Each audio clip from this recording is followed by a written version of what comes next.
Doctor سرار احمد کی تفسیر کے مطابق سورۃ الجمعہ قرآن مجید کے اس گروپ کا حصہ ہے جو اسلامی انقلاب اور ایک منظم جماعت کی تشکیل پر زور دیتی ہے۔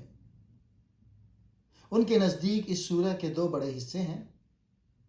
پہلا حصہ بعثت نبوی صلی اللہ علیہ وآلہ وسلم کے مقاصد پر مبنی ہے اور دوسرا حصہ یہود کی کوتاہیوں اور مسلمانوں کے لیے جمعے کی اہمیت پر۔ پہلا پوائنٹ، بعثت نبوی صلی اللہ علیہ وآلہ وسلم کے 4 بنیادی فرائض۔ ڈاکٹر صاحب اس سورہ کی آیت نمبر 2 کی تشریح میں رسول اللہ صلی اللہ علیہ وآلہ وسلم کے 4 انقلابی فرائض بیان کرتے ہیں جنہیں وہ نظام تربیت کا ستون قرار دیتے ہیں۔ تلاوت آیات، اللہ کی نشانیوں کو لوگوں کے سامنے پیش کرنا تاکہ ان کا شعور بیدار ہو۔ تزکیہ، انسانوں کے اندر سے شرک، خود غرضی اور اخلاقی برائیوں کو پاک کرنا۔ تعلیم کتاب، قرآن کے قوانین اور اس کے فلسفے کو سمجھنا۔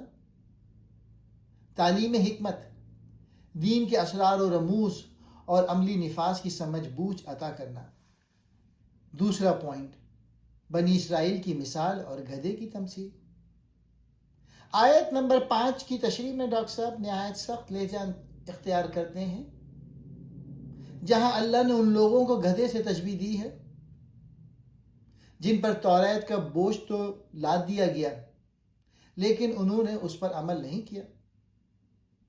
ان کا استدلال یہ ہے کہ اگر امت مسلمہ بھی قرآن کو صرف تلاوت یا تعویذ کے لیے رکھے اور اس کے نظام کو نافذ نہ کرے تو وہ بھی اسی عبرتناک مثال کا مصدق بن جائے گی۔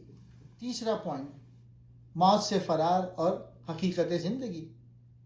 یہود کے اس دعوے پر کہ وہ اللہ کے چہیتے ہیں، قرآن نے انہیں چیلنج کیا کہ اگر تم سچے ہو تو موت کی تمنا کرو۔ ڈاکٹر صاحب فرماتے ہیں کہ جو قوم دنیا پرستی میں غرق ہو جاتی ہے وہ موت سے ڈرتی ہے، جبکہ ایک سچا مومن ملاقات الہی کا ہمہ وقت تیار رہتا ہے۔ چوتھا پوائنٹ، نماز جمعہ، امت کا ہفتہ وار اجتماع۔ سورہ کے آخری حصے میں نماز جمعہ کے احکامات پہ ڈاکٹر صاحب کی خاص توجہ ہوتی ہے۔ اذان جمعہ کی اہمیت، جب اذان ہو جائے تو تمام کاروبار زندگی حرام ہو جاتے ہیں۔ ان کے نزدیک یہ اللہ کی پکار پر لبیک کہنے کا سب سے بڑا امتحان ہے۔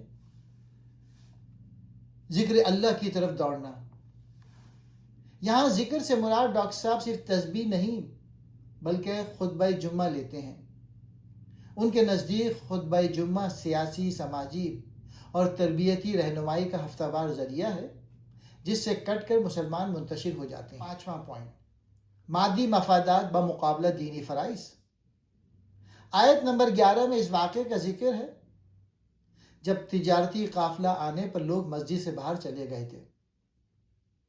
ڈاکٹر صاحب اس سے یہ سبق کشید کرتے ہیں کہ جب تک مسلمان مادی فائدے، تجارت اور لہو لعاب پر دین کو ترجیح نہیں دیں گے وہ عالمی سطح پر اپنا مقام نہیں بنا سکیں گے۔